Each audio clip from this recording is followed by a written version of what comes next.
Salam, salam sejahtera untuk kita semua, pemirsa, Bapak Ibu dimanapun Anda berada. Kita bertemu kembali dalam diskusi pelajaran sekolah sahabat kita dari Studio Voice of Seven Java, Conference Jawa Kawasan Timur, Jalan Tanjung Anom, nomor 7 Surabaya.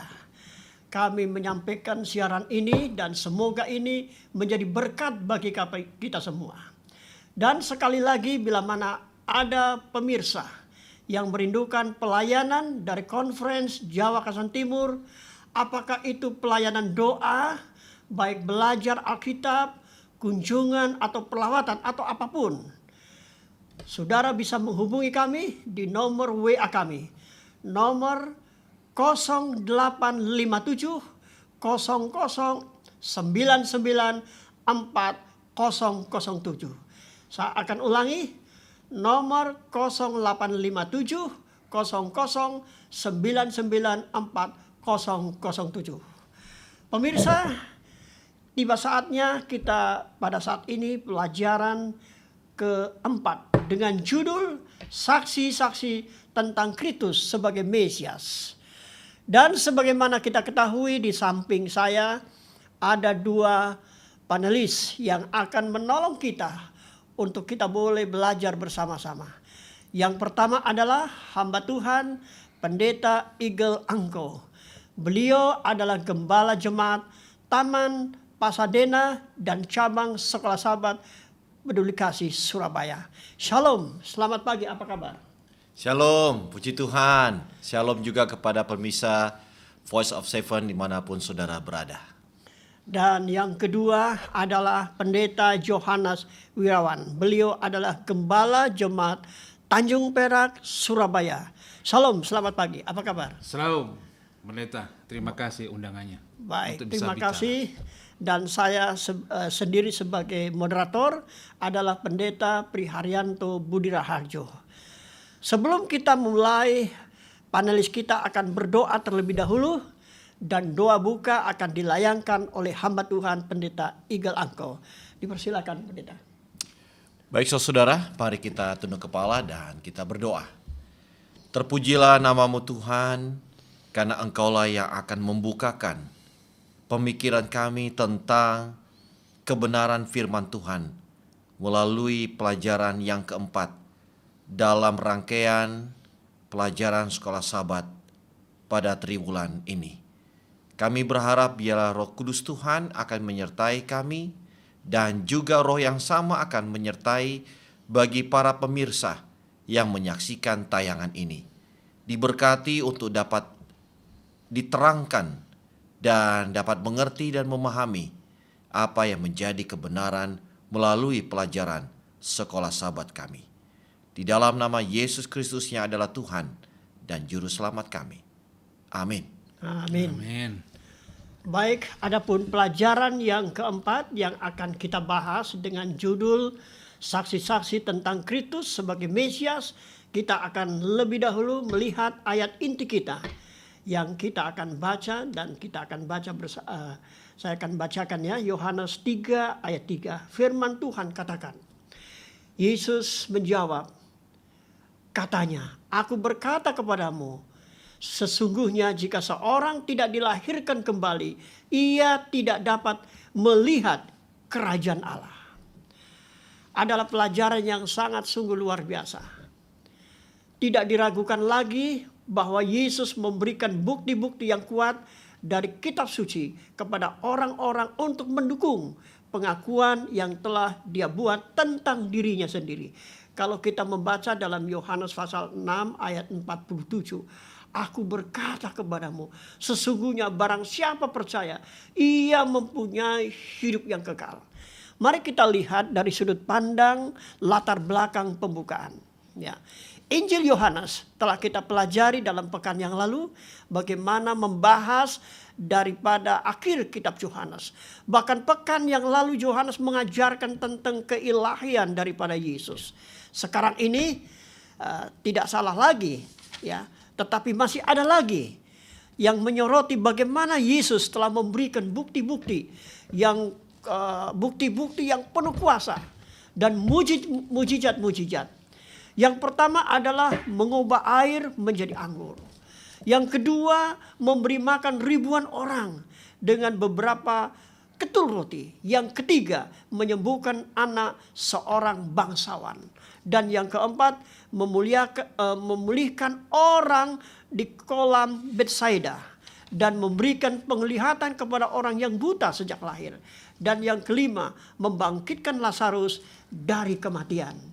Saudaraku yang diberkati oleh Tuhan, Yohanes mencatat bagaimana peristiwa-peristiwa dan orang-orang Yahudi dan bukan Yahudi, yang kaya, yang miskin, yang laki-laki, yang perempuan, penguasa, kaya, jelita, terpelajar dan tidak terpelajar menjadi saksi.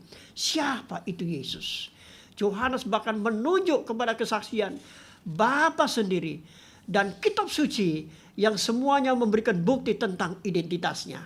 Saksi-saksi yang lain naik ke atas panggung. Di sana kita melihat ada Andreas, ada Simon Petrus, ada Filipus dan Nathanael. Dan seorang saksi yang tidak terduga yaitu Nikodemus, seorang Farisi. Tetapi ada seorang lain yang berdiri di balik bayang-bayang murid yang lain yang bernama Andreas. Saudaraku yang diberkati oleh Tuhan, untuk menyimpulkan pelajaran kita minggu ini, kami menyerahkan kepada pendeta Eagle Angkau ya, hari Minggu dan juga Selasa. Boleh dipersilakan. Oke, baik. Shalom, sahabat-sahabat pemirsa Voice of Seven dimanapun sudah berada. Sudah dibuka oleh pendeta Budi satu pemahaman tentang untuk dapat mengenalkan tentang Yesus yang adalah Mesias itu sendiri.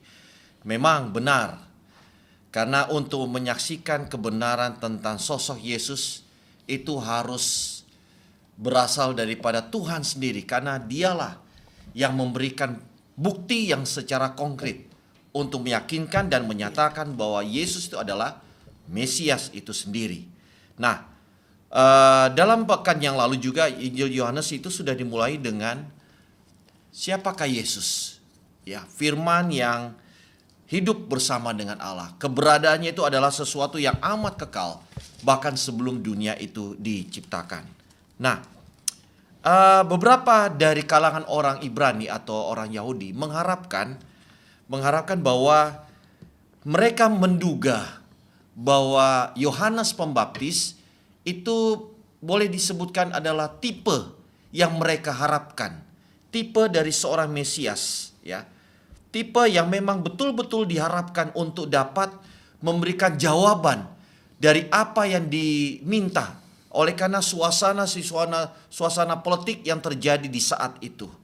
Oleh sebab itu mereka meminta dan menanyakan secara pribadi, siapakah Yohanes itu sendiri? Ya. Karena banyak juga orang mengira bahwa keberadaan daripada zaman Yesus dari beberapa orang Yahudi mengharapkan akan ada dua Mesias disebutkan, ya. Ada yang satu disebutkan imam, ada yang satu disebutkan raja. Tetapi secara jelas dalam pelajaran hari Minggu menyebutkan bahwa Yohanes bukanlah seorang Mesias, tetapi dia mengakui dirinya dia adalah utusan Allah. Kenapa dia disebutkan dalam pribadinya? Dia meyakini dia adalah seorang utusan Allah. Karena pertama, dia sendirilah yang akan memberikan kesaksian. Ya, dia sendiri yang akan memberikan kesaksian. Ketika dia melihat secara langsung, ya, dia adalah seorang saksi mata yang melihat secara langsung bagaimana baptisan yang dilakukan oleh Yesus sendiri. Bagaimana juga dia secara langsung menjadi saksi saat mendengar suara Bapa mengumumkan bahwa Yesus adalah anak Tuhan, anak Allah yang dikasihi, dan disebutkan di sana kepadanyalah Yesus itu diperkenankan. Dan juga Roh Kudus turun dan tinggal di atas Yesus itu sendiri. Bahkan dia menyebutkan bahwa di dalam Yohanes 1 ayat 34, aku telah melihatnya dan memberikan kesaksian bahwa ia, Yesus, adalah anak Allah. Jadi dia bukanlah Mesias. Yang kedua dari kesaksian Yohanes Pembaptis, dia bukan hanya bukan Mesias, tetapi disebutkan dia adalah seorang yang mempersiapkan jalan bagi Kristus. Di zaman dahulu, bila mana ada seorang petinggi-petinggi, ada seorang pembesar, maka setiap jalanan-jalanan yang perlu untuk diganti itu harus benar-benar dirubah, dan perjalanan para petinggi ataupun pejabat akan mulus menuju ke satu tempat. Ya, permukaan jalan, tikungan-tikungan tajam, apa saja yang bisa menghalangi itu harus benar-benar diperbaiki, dipermuluskan. Demikian juga sesuai dengan penggunapan daripada nubuatan menyebutkan bahwa Yohanes datang untuk mempersiapkan orang-orang dalam menyambut kehadiran Yesus Kristus, ya. Dan yang lebih luar biasa lagi, meskipun orang-orang menganggap bahwa nantinya Mesias itu datang untuk membebaskan mereka daripada perpolitikan yang terjadi di kerajaan Roma, tetapi sesungguhnya Injil Yohanes datang untuk mengubah paradigma daripada orang-orang tersebut. Tidak hanya sekedar dia menunjukkan tentang mujizat-mujizat yang terjadi, tetapi Yesus datang bukan hanya untuk menjadi penguasa dunia, tetapi juga untuk menjadi penguasa dari alam semesta. Dunia sebagai penguasa untuk menunjukkan otoritas, tetapi dia sebagai penguasa alam semesta justru dia menunjukkan rasa kasihnya, rasa belas kasihnya, dan menunjukkan tentang siapakah jati dirinya. Kalau sebagai penguasa dia harus bermain aman, tetapi sebagai Yesus Kristus dia datang untuk menggenapi perjanjian lama, dan yang luar biasa termasuk di dalam dirinya adalah apa? Mengorbankan dirinya bagi dunia. Tidak hanya sekedar mengorbankan dirinya, tetapi membuat hubungan kembali harmonis antara Allah dengan umatnya melalui kematian Yesus Kristus. Jadi Yohanes sendiri menekankan pribadi Yesus dua kali kalau kita baca di dalam buku Yohanes pasal yang pertama, ayat 29. Ya, ketika Yesus datang, lalu dia menunjukkan, lihatlah anak domba Allah yang datang untuk menghapus dosa dunia. Bahkan dua kali lagi dalam pasal yang sama, ayat yang berbeda, ayat 34. Kalimat yang sama juga dia menyatakan, ya, aku telah melihat dia dan memberikan kesaksian bahwa Yesus adalah anak Allah. Berangkat dari peristiwa yang terjadi di perjanjian lama, khususnya di Kejadian 3 ayat 15. Itu merupakan satu janji penebusan yang pertama kali diberikan, ya. Akan ada satu perseteruan antara oknum yang menjatuhkan kita semua, yaitu iblis, dan melalui kepada keturunannya, perempuan itu sendiri, anak yang dilahirkan dari perempuan itu sendiri. Dan yang luar biasa, ada tulisan menyebutkan, ketika Yesus dibaptiskan, Yohanes menunjukkan kepadanya sebagai anak domba, sebuah terang yang baru yang dipancarkan atas pekerjaan Mesias. Pikiran Nabi itu tertuju kepada perkataan Nabi Yesaya. Apa itu? Seperti anak domba yang dibawa ke dalam pembantaian. Jadi, di dalam pengakuan secara pribadi seorang Yohanes Pembaptis, pada saat pelayanan Yesus, ia yakin 100% bahwa pribadi seorang Yesus adalah seorang yang telah dijanjikan menjadi Mesias, dan dia adalah satu sosok oknum yang telah datang untuk menggenapi satu nubuatan. Tentunya dari apa yang disampaikan oleh Yohanes Pembaptis ini memberikan animo bagi para murid-muridnya, ya. Animo, kenapa? Karena setiap kali Yohanes Pembaptis menyampaikan sesuatu tentang pribadi seorang Mesias yang akan datang, ini memunculkan daya tarik tersendiri. Khususnya ada dua murid yang luar biasa, ya. Pertama adalah seorang yang bernama Andreas, dan yang kedua adalah Yohanes. Kedua murid ini adalah murid daripada Yohanes Pembaptis. Namun ketika Yohanes menekankan, lihatlah anak domba Allah yang datang untuk menghapuskan untuk menghapuskan dosa dunia. Ini memberikan rasa ketertarikan apakah ini pernyataan yang disampaikan oleh Yohanes Pembaptis yang memunculkan satu pemikiran, benarkah bahwa yang dituju kepada gurunya Yohanes Pembaptis, orang tersebut adalah Mesias yang menjadi penggenapan nubuatan di Perjanjian Lama? Ada yang menarik, ya, ada yang menarik, satu pengalaman yang sangat luar biasa dari seorang yang bernama Andreas. Ya, ternyata dalam pengalaman rohani yang dia alami, dia tidak menutup diri. Yang luar biasa adalah dia bertemu dengan saudaranya yang disebutkan adalah Simon, ya. Dalam bahasa lain disebutkan Kefas yang artinya Petrus, ya. Dia memperkenalkan siapakah Yesus itu sendiri. Lalu dikatakan di sana, Yesus mengenal dan memahami Petrus bahwa Yesus mengenal seorang yang menjadi motif daripada Injil Yohanes. Jadi dia juga membawa seseorang untuk mengenalkan pribadi seorang yang bernama Yesus itu sendiri. Dan yang sangat luar biasa yang boleh saya menekankan di sini bahwa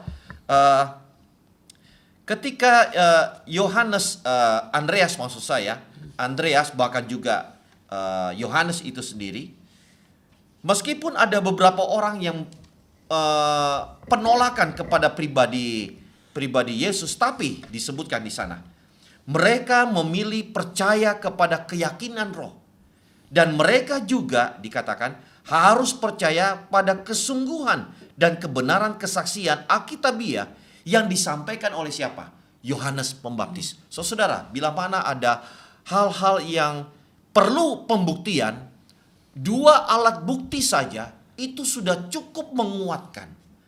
Bagi Andreas dan Yohanes, pernyataan yang disampaikan oleh gurunya Yohanes Pembaptis tentang pribadi Yesus yang adalah penggenapan nubuatan Perjanjian Lama, dia adalah Mesias, ini sangat menekankan kepada Andreas. Dan justru itu dia dikatakan Andreas adalah orang yang memperkenalkan saudaranya Petrus kepada Yesus. Andreas, Petrus, dan disebutkan Yohanes adalah 3 orang pertama yang membentuk inti dari 12 murid yang aslinya. Saudara, ini ada satu pelajaran yang sangat luar biasa. Yang pertama, mungkin saja ada orang-orang yang sifatnya skeptis, ya. Kenapa? Kenapa Yesus harus dia mencurahkan darahnya untuk menyelamatkan orang yang berdosa? Kenapa? Dia bisa menyelamatkan kita dengan menunjukkan kasihnya, dengan menunjukkan mujizatnya, tapi itu bukan rencana daripada Tuhan. Dia harus turun, dia harus menggenapi nubuatan, dia harus menjadi anak domba di dalam pembantaian, dan itu sudah disaksikan sendiri, ya, bagaimana perjalanan Yesus dari kitab Injil Yohanes telah membuktikan siapakah Yesus itu sebenarnya. Jadi inilah yang menjadi rangkaian pelajaran kita mulai dari Minggu, Senin, dan hari Selasa. Demikian Pendeta. Amin. Terima kasih Pendeta Eagle Angko. Luar biasa ya pelajaran kita pada saat ini. Amin. Kita melihat bagaimana tadi saksi-saksi Kristus yang sudah dipaparkan sedemikian lengkap dan jelas, ya. Bahkan mengetengahkan, menggambarkan sosok yang sebenarnya siapa itu Yesus. Ya. Demikian ya. Jadi para pemirsa yang budiman, saya kira ini jadi menimbul pertanyaan Pak Pendeta. Ya. Ada satu gambaran tetapi dikatakan tadi di dalam Yohanes pasal 1 ayat 34 ya tadi ya, Ya. sampai 35. Ya. Di sana juga diterangkan bagaimana tokoh-tokoh saksi-saksi itu tadi disebutkan. Ada Andreas, Simon Petrus, Filipus, Nathanael, dan juga ada saksi-saksi yang lain, ya. Seorang yang berdiri sebagai bayang-bayang, rupanya tidak lain adalah Andreas. Andreas itu sendiri. Pertanyaan saya sekarang Pak Pendeta, kira-kira ini ya, bagaimana dengan Yohanes Pembaptis, ya, yang menjelaskan misi dari pelayanan itu sendiri? Itu pertanyaan saya yang pertama. Kemudian yang kedua, pertanyaan yang saya sampaikan adalah bagaimana tentang Yesus dan peranan Yesus dengan peranan Yohanes Pembaptis dengan Yesus. Kira-kira bagaimana Pak? Oke, baik. Tadi sudah sedikit saya singgung bahwa sekali lagi Iya. Yohanes Pembaptis dia bukan menyatakan dirinya, meskipun banyak orang menduga bahwa dia adalah tipe yang memang adalah sosok seorang Mesias. Mesias ya. Ya. Oke. Tapi dia mengakui bahwa dia adalah utusan Allah. Utusan Allah untuk apa? Yang pertama, dia mempersiapkan jalan. Membuka jalan. Membuka jalan kepada orang-orang yang sudah lama menanti. Ya, sudah lama mengharapkan satu sosok untuk membebaskan. Tapi Yesus datang bukan menjadi penguasa bumi, tetapi dia menjadi pelepas dari dahaga dosa yang selama ini manusia lakukan. Ya. Dan dia memberikan rasa perlindungan kepada semua orang. Dan dia menunjukkan kepada pribadinya bahwa dia adalah seorang yang melihat secara langsung bahwa Yesus adalah anak domba Allah. Disebutkan di sana, ya, mengatakan, ia bukanlah terang, tetapi ia diutus oleh Allah untuk apa? Untuk memberikan kesaksian tentang terang itu dan mempersiapkan kedatangan Mesias. Bahkan yang lebih jelas lagi, kalau Yohanes Pembaptis dia membaptiskan secara air, tapi Kristus dia datang untuk membaptiskan dengan Roh. Artinya apa? Artinya Yohanes tidak memiliki kelayakan. Ya, tidak memiliki kelayakan. Bahkan dia menyebutkan dia harus melepaskan tali kasutnya. Dan justru dia menyebutkan bahwa Kristus lebih diutamakan daripada dirinya sendiri. Saudara masih ingat ada satu kalimat, biarlah dia bertambah-tambah, Dan aku semakin berkurang-kurang. berkurang. Ya. Bahkan kita sudah tahu saat kematian daripada Yohanes sangat tragis sekali. Tidak ada satupun, bahkan murid-murid yang pernah mengenal dia, pengikut dia, pada waktu dia dipenggal, Yohanes Pembaptis tidak ada orang yang menyaksikannya. Ya. Jadi hal yang sangat tragis. Bagaimana dengan murid-murid yang lainnya? Sama juga, nanti pendeta Yohanes akan menyinggungnya. Jadi perjalanan daripada inilah, seorang ketika dia membukakan jalan, lalu banyak orang yang mengikuti jalan tersebut. Objek yang sebenarnya yang adalah Yesus itu sendiri, seperti tadi yang disebutkan Filipus, Nathanael, nanti juga akan disebutkan Nikodemus, ya, sama juga dengan Andreas, ya. Sama juga dengan Andreas, sama juga dengan si Yohanes. Mereka juga menuntun kepada keluarganya. Andreas menuntun kepada Petrus untuk mengenalkan pribadi seseorang Yesus. Demikian juga kepada Yohanes, saudaranya Yakobus. Tapi kita ingat ya, dalam perjalanan pelayanan, Andreas sendiri dia tidak terlalu menonjol. Justru Petrus, Yohanes, Yakobus yang sangat menonjol. Tetapi sekali lagi, apa yang disebutkan di sana? Oke, sedikit saya akan menyinggung kalimat ini. Disebutkan di sana. Ya, Yohanes merangkum seluruh Injil dalam konfirmasinya bahwa Yesus adalah memang anak domba Allah. Sebuah nubuatan yang sekarang memang digenapi di depan mata orang. Artinya apa? Inilah seseorang yang kamu tunggu-tunggu. Seorang yang kamu harapkan. Sudah ada di depan mata. Tapi sayang, sungguh sayang. Masih ada beberapa di zaman itu masih menolak keberadaan Yesus sebagai Tuhan dan Mesias. Mungkin juga bagi kita yang hidup saat ini. Ya. Peranan daripada murid-murid Yesus, peranan daripada Yohanes Pembaptis sangat besar. Alkitab sudah dijabarkan, sudah dibukakan kebenaran. Tapi masih banyak di antara kita, saudara yang masih mendengar, saudara yang masih melihat dan bahkan menyimak. Bukalah hati. Oleh karena ada kebenaran-kebenaran yang tersembunyi, yang mungkin saja bagi kita menutup diri. Tapi ketika kita membuka hati kita, maka kebenaran itu akan memenangkan bagi saudara. Kira-kira demikian, pendeta. Terima kasih pendeta. Ya, jadi kita sudah jelas, semakin terang bahwa sebenarnya sesungguhnya Yesuslah terang dunia ini. Amin. Jadi artinya kita juga punya respon ya, Ya. punya tanggapan, panggilan, bagaimana kita memperkenalkan Yesus sebagai terang dunia ini. Ya. Terima kasih Pak Pendeta. Baik, sekarang kita akan beralih kepada pendeta Yohanes ya. Mungkin waktu yang indah ini kami berikan untuk hari Rabu dan Jumat, pendeta. Oke. Untuk menyimpulkan pelajaran berikutnya. Oke. Shalom, saudara-saudara yang kasih dalam Tuhan. saat yang indah ini saya ingin melanjutkan daripada penyampaian daripada Pendeta Eagle tadi, bahwa ada kesaksian dari murid-murid pertama daripada Tuhan Yesus. Dan yang saya ingin sampaikan adalah di hari Rabu, ya, yaitu Filipus dan Nathanael. Filipus adalah orang yang berasal dari Betsaida. Dia juga adalah salah satu murid daripada Yohanes Pembaptis. Ya. Ini yang bisa kita pelajari, bahwa kenapa sampai Filipus ini dia berpindah dari Yohanes Pembaptis kepada Yesus. Ini adalah sebuah kesaksian yang kita akan pelajari, bahwa rupanya dia masih teringat seperti yang ajaran oleh Yohanes Pembaptis, bahwa dia juga mengalami sebuah pemuritan. Ya, artinya bahwa murid ketiga dari Yesus ini, ya, saat Yesus panggil dia langsung mau mengikutinya, karena itu sudah disampaikan oleh siapa? Yohanes Pembaptis. Ya. Dan dia tahu bahwa kalau dia menerima berkat pekabaran yang baik, dia tidak terima begitu saja, tetapi dia ingin bagikan.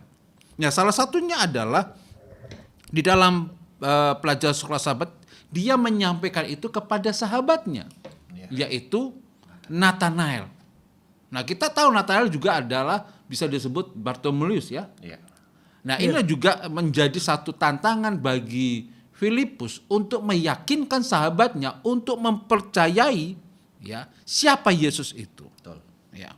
Karena di dalam pelajaran surah sahabat ini kita ada beberapa hal yang menjadi ganjalan daripada Nathanael, ya, bahwa dia hampir tidak percaya, tapi akhirnya dia akan percaya juga. Coba kita lihat, ya. Nathanael ini sahabat daripada Filipus mempunyai prasangka buruk terhadap kota Nazaret. Ya, kenapa? Bahwa Filipus menceritakan bahwa Yesuslah berasal dari kota Nazaret. Kita tahu Nazaret, kota terpencil, kota yang mungkin sangat rawan waktu itu dalam hal kejahatan. Masa kota yang kecil ada seorang raja, seorang Mesias. Ya. Makanya di dalam pelajaran kita, ya, cara untuk mengatasi ini Filipus mempunyai, karena dia sahabatnya, ya biasa aja kita basa-basi lah. Oke lah, nggak usah kita tebak-tebak, sudah datang, lihatlah. Ya. Nah, saudara sama Tuhan, kalau kita lihat, itulah faktor yang pertama yang dialami oleh Nathanael. Dia meragukan asal muasal dari apa? Yesus itu sendiri atau Mesias itu. Yang kedua adalah saat dia juga melihat bahwa Yesus juga mengatakan kepada Nael bahwa saat dia bertemu dengan Nathanael, bahwa bukan dia yang datang kepada Nathanael datang kepada Yesus, tapi Yesus sudah mengatakan bahwa dia akan datang kepada Yesus. Ya, ini satu cerita yang sungguh unik, ya. Satu, Nathanael belum tahu siapa itu Yesus. Ya. Yang kedua, kita tahu bahwa Nathanael juga meragukan, masa ada seorang yang terkenal dari kota yang kecil, ya Nazaret itu. Nah, apa yang kita bisa pelajari di dalam pelajaran sekolah sahabat kita adalah bahwa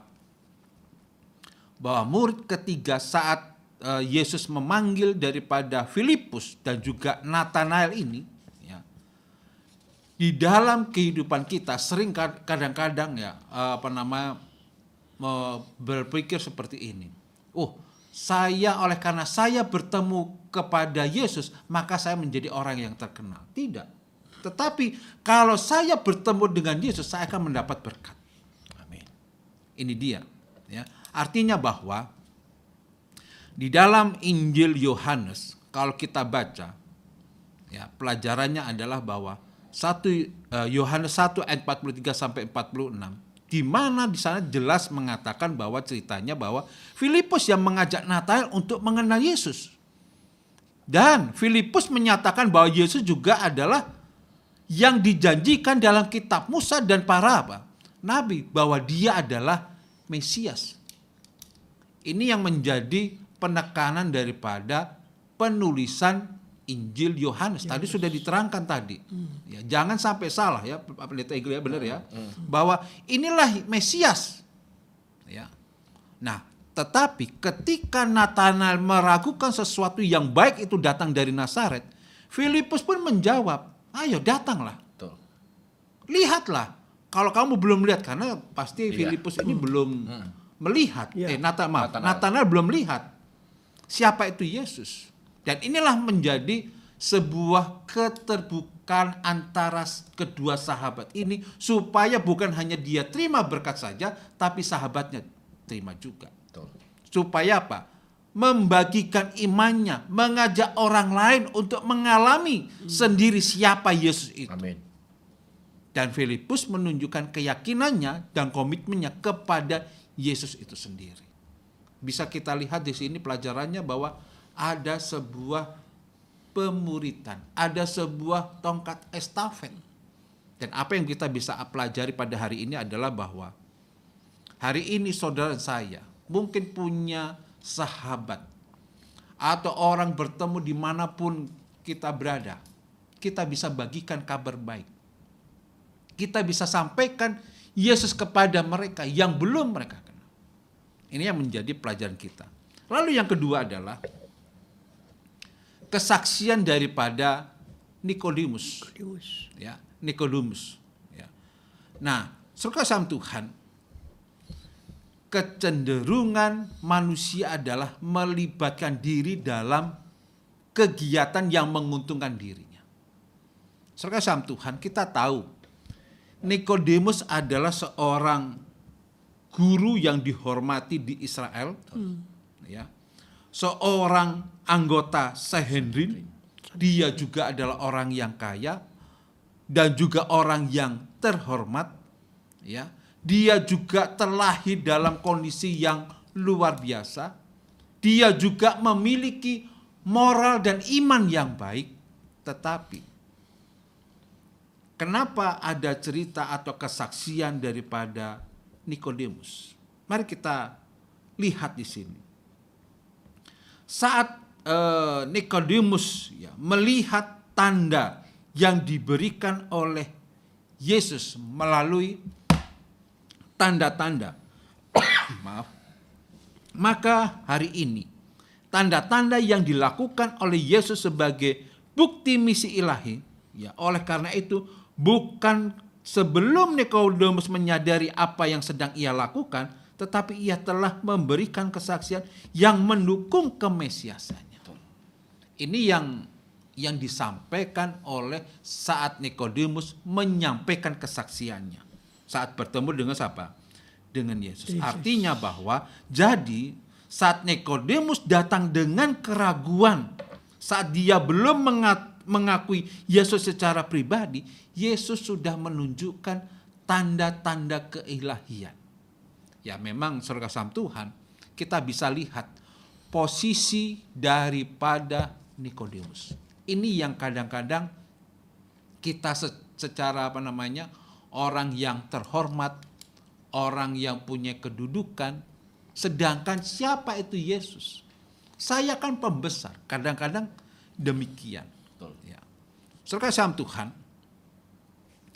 kita perlu mengubah kehidupan kita. Kita perlu menghadapkan diri kita.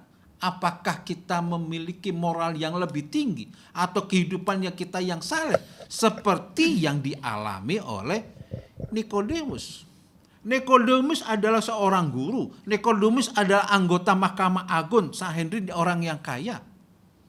Tetapi Yesus langsung menghadapi dia dengan kebutuhan yang terbesar. Apa kebutuhan yang terbesar? Perubahan hati. Amin.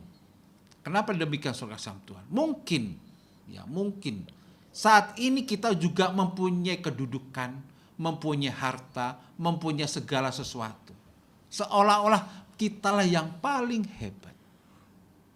Dalam kehidupan kita, mungkin inilah teguran yang kecil bagi kita untuk kita juga membuka pikiran kita untuk menerima siapa? Yesus dan apa? Kebenarannya. Nah, saya ingin menyampaikan bahwa inilah yang merasa bahwa wah, kok saya anggota terhormat, saya orang kaya, kok Yesus yang orang dari Nazaret itu kok memberikan hal yang demikian, memberikan tantangan. Artinya bahwa ada hal yang tidak bisa dapat dipahami atau dilakukan oleh Nikodemus saat Yesus memberikan ucapan dengan memperlihatkan atribut ataupun sandang ataupun jabatan. Betul. Bukan jaminan untuk kalau sudah memiliki jabatan lalu percaya saja, bukan jaminan untuk dia bisa memperoleh keselamatan. Amin.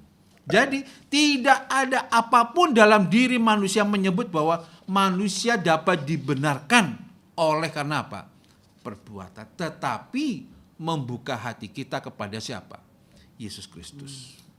Nah, saudara kasih Tuhan, memang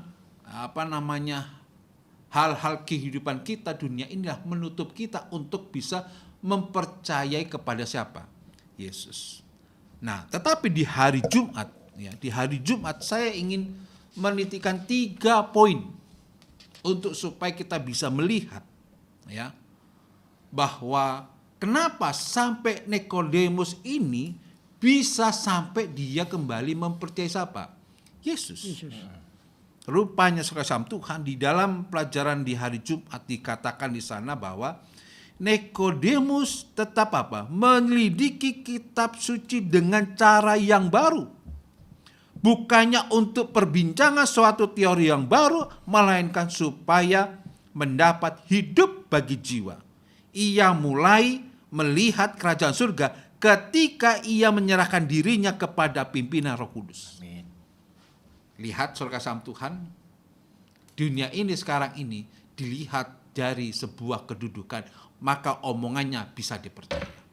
Tetapi Nikodemus sudah menjadi seorang guru yang terhormat, seorang anggota Mahkamah Agung atau anggota Sanhedrin, tapi dia tetap meminta pimpinan Roh Kudus melalui pelajaran Alkitab. Itu yang pertama. Yang kedua adalah bahwa iman adalah tangan berpegang kepada Kristus serta memiliki jasa-jasanya, yakni penawar untuk dosa. Pertobatan datang dari Kristus sama seperti keampunan datang daripadanya. Saudara Tuhan, ini yang perlu kita titik beratkan. Bukan kedudukan. Bukan kita sudah percaya kita pasti selamatkan. Tetapi hanya imanlah kepada Kristuslah kita bisa diselamatkan. Oleh karena jasa-jasa Kristuslah ini yang menjadi dasar kita memperoleh keselamatan. Makanya di poin yang ketiga ada kaitannya adalah di bagian tengah-tengah katakan apa? Kalau kita sudah membuka hati kita, melidiki dan minta Roh Kudus, lalu kita beriman kepada Kristus, maka yang ketiga saudara Tuhan, apa itu? Segenap pikiran dan keinginan akan ditaklukkan kepada kehendak Kristus. Amin. Hati, pikiran dijadikan kembali menurut peta Dia yang bekerja di dalam dia untuk menaklukkan segala sesuatu kepadanya sendiri. Saudara Tuhan, inilah yang poin menjadi tantangan kepada kita. Apakah kita sudah beriman kepada Yesus atau hanya kita sudah percaya? Tetapi poin yang ketiga cukup penting. Pikiran kita, hati kita, apakah kita sudah atau keinginan kita sudah kita taklukkan, hanya kehendak Kristuslah yang kita ikuti? Atau kita sudah menaklukkan atau kita sudah bekerja untuk menaklukkan segala sesuatu hanya kemuliaan Tuhan? Inilah yang menjadi kesaksian bagi Nikodemus, kesaksian dari Filipus yang menyampaikan kabar baik kepada orang lain. Inilah contoh-contoh kesaksian di dalam pelajaran kita untuk menyampaikan siapa Yesus itu, siapa Mesias itu di dalam kehidupan kita, dengan menyatakan, dengan pekabaran, dengan kehidupan, dan membuka hati dan pikiran kita. Tuhan memberkati. Ini mungkin saja pendeta. Amin. Terima kasih Pendeta Yohanes, luar biasa. Ya. Sangat dalam bagaimana panggilan Tuhan kepada saksi-saksi dan kepada murid-muridnya. Tentu itu juga menjadi tanggung jawab kita ya Pak Pendeta. Oh ya, pasti. Bahwa apa yang kita akan sampaikan Betul. kepada teman sahabat kita, dia Tuhan tadi tidak memilih-milih orang kaya, orang miskin, orang pejabat dan lain sebagainya. Ini menjadi satu pandangan kepada kita bahwa kita mempunyai tanggung jawab yang luar biasa untuk kita menyampaikan Injil terang itu. Siapa itu Yesus? Betul. Saya kira demikian ya. Hanya ada satu kunci, kata kunci yang tadi ketinggalan sedikit Pak Pendeta. Tadi dikatakan bahwa nampaknya sejak zaman Yohanes, murid-murid sampai sekarang ini ada juga orang yang tidak percaya, tapi ada yang percaya. Ya. Betul, Tadi dikatakan dua kelompok besar manusia itu ditulis dalam buku Injil Yohanes ya. Mereka yang percaya kepada Yesus dan mereka yang menerima Mesias. Mereka yang memiliki kesempatan untuk percaya tetapi memilih untuk tidak percaya. Barangkali Pendeta masih ada juga saudara kita, teman sahabat kita, keluarga kita, tetangga kita yang mungkin mereka sudah tahu Yesus itu. Tetapi inilah tanggung jawab kita untuk kita memberikan satu pekabaran yang luar biasa ini kita bagikan kepada mereka. Begitu ya? Oke, jadi setelah tadi kita mengupas hari Rabu sampai Jumat, saya jadi ada pertanyaan ini Pendeta. Oh iya, silakan. Pertanyaannya adalah kira-kira demikian ya. Apakah yang telah dinyatakan oleh pekabaran Filipi tentang imannya tadi? Ya. Kan nggak cukup percaya dan iman Pendeta. Betul. Harus tadi katakan melalui pikiran kita. Jadi kita, ini timbul pertanyaan ini ya. Lalu bagaimana kira-kira imannya kepada Yesus? Bagaimana kesaksian Nikodemus? Nah, tadi barangkali belum disinggung itu. Jadi kenapa sampai Nikodemus itu bisa percaya kepada Yesus? Adalah tadi saya sudah sebutkan tadi. Melalui tanda-tanda yang dibuat oleh siapa? Tanda-tanda. Iya, tanda-tanda yang dibuat oleh Yesus itu sendiri. Oke. Ya. Jadi Yohanes, dalam Injil Yohanes menuliskan, ini loh, sudah kasih tadi kan pendeta bilang kasih 5.000 makanan orang-orang yang lapar. Dia memberikan mukjizat. Ya. Rupanya seperti yang saya katakan tadi, Nikodemus juga mempelajari Alkitab. Ya. Bukan hanya kitab Yesaya saja, tapi lebih dalam siapa Yesus ini. Kan tadi saya sudah sampaikan bahwa dia itu disebutkan dalam kitab Musa. Ya toh? Lalu disebutkan di dalam pelajaran Alkitab itu menyatakan bahwa siapa itu Yesus yang akan digenapi pada zaman perjanjian baru yang sekarang ini. Tapi waktu mereka ada itu kan belum tertulis dalam perjanjian baru. Nah, oleh sebab itu suatu status yang tinggi bagi Nikodemus ini, ya, di mana pengalaman daripada Nikodemus ini bisa memberikan kekuatan bagi kita bahwa pekabaran atau pemuritan bukan hanya kepada sahabat, mungkin di level kita yang lebih atas, atau Tuhan memakai sesuatu hal yang tidak mungkin bagi kita untuk bisa menyampaikan, tapi mereka bisa kita sampaikan dengan pekabaran yang baik. Dengan persahabatan. Oh, kenapa orang itu baik ya kok tiba-tiba ya sering Pak Pendeta Budi kalau ketemu sama Pendeta Yohanes kenapa kok ketawa-ketawa? Oh ya senang, saya senang kalau Pendeta Budi saya juga bisa ketawa. Hanya dengan demikianlah kita bisa apa? Oh, kalau begitu Pendeta Budi ini pelayan di mana? Nah, saya seperti itu kadang-kadang saya bertanya. Sama seperti Injil Yohanes. Loh, kenapa sampai Nikodemus itu bisa yakin? Ya, ini adalah melihat bahwa kita kadang-kadang tidak menyadari bahwa lawan bicara kita itu kita tidak tahu kalau Roh Kudus sudah bisa apa? Berbicara. Oke. Ya toh? Sedangkan lebih meyakinkan lagi kok dia bisa sampai percaya bahwa Mesias itu adalah siapa? Anak domba. Ya toh? Nah, saudara sama Tuhan, dari dilihat di sini bahwa tidak ada yang bisa dapat melihat kerajaan tanpa dilahirkan kembali.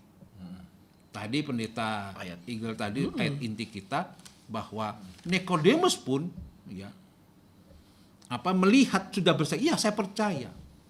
Tetapi Injil Yohanes bahwa bukan hanya percaya saja tapi harus apa? Dibaptiskan apa? Iya. Kembali. Ini lebih meyakinkan karena apa? Contohnya sudah apa? Sudah diberikan. Ya, seperti itu mungkin pendeta saya bisa Oke, sampaikan. terima kasih. Pendeta Johannes luar biasa lengkap ya. Artinya kita menggunakan misi Kristus, kita tetap juga menggunakan metode. Saya sedikit tambah Oke, tadi. siap. Oh, silakan. Bahkan Nikodemus pendeta Yohanes yang luar biasa dalam pengalaman pertobatan sejatinya, dia membela Yesus. Itu dia. Dia bela Yesus waktu di pengadilan. Itu dia. Ya. Dan yang luar biasa juga waktu kematian, Betul. dia juga yang menurunkan Yes. mayat Yesus. Itu dia. Ya, saya kira itu saya. Kalau saja Nikodemus membela Yesus, bagaimana dengan kita ya? Iya. Iya. Nah, ini menjadi problem Ya, pertanyaan dari kita. kaum Farisi lagi ya, Iya. petinggi lagi Betul. disebutkan. Karena yang tadi pendeta Eagle juga saya katakan juga, saya ingin tambahkan juga bahwa dia disebut sebagai anak domba. Iya. Iya. Jadi kalau sudah ada garis saya garis bawahi anak domba, berarti suatu saat kita pun sebagai muridnya juga harus berkorban. Bayangkan kenapa saya katakan demikian? Nikodemus Pertaruhkan mempertaruhkan jabatannya nama baiknya. di hadapan pengadilan itu. Oke. Tapi dia tidak pengaruh, hanya dia menunjukkan iman atau dia bersaksi kepada lingkungannya. Nikodemus. Oke. Itu sungguh luar biasa. Kita harus ikuti pelajaran ini. Baik, terima kasih. Kita sudah mendengar kesimpulan dari dua hamba Tuhan kita. Ya. Ya, ini pelajaran yang sungguh luar biasa. Kita ambil makna rohaninya Amin. untuk kita dalam kehidupan kita. Amin. Barangkali untuk melengkapi pelajaran ini, saya ingin mendengar dulu dari pendeta Eagle ya. Mungkin boleh memberikan closing statement lah ya untuk melengkapi pelajaran kita. Oke. Silakan pendeta. Baik saudara. Satu hal yang perlu kita simak baik-baik, bahwa tidak hanya sekedar Yohanes Pembaptis, Iya. bukan hanya Andreas, bukan hanya juga Yohanes, tetapi kita, saudara, sekian lama kita mungkin melalui tayangan Hope for Voice of Seven ataupun tayangan Kristen yang lainnya yang kita dengar, kita simak, sudah sangat membuktikan siapakah Yesus itu sebenarnya. Sudah sangat membuktikan kebenaran apa yang dia sudah jalani. Jangan pernah menutup hati saudara. Bila mana itu membuka hati saudara dan membiarkan itu masuk ke dalam hati kita, lalu kita berdoa sebagaimana seorang Nikodemus, petinggi jabatan, dia mau merendahkan hatinya, bertemu dengan Yesus, dan ada buah-buah pertobatannya diadakannya. Demikian juga bagi kita. Pengalaman demi pengalaman itu akan membuktikan buah-buah pertobatan yang sesungguhnya. Kiranya Tuhan menolong bagi kita. Terima Amin. kasih. Terima kasih pendeta Eagle.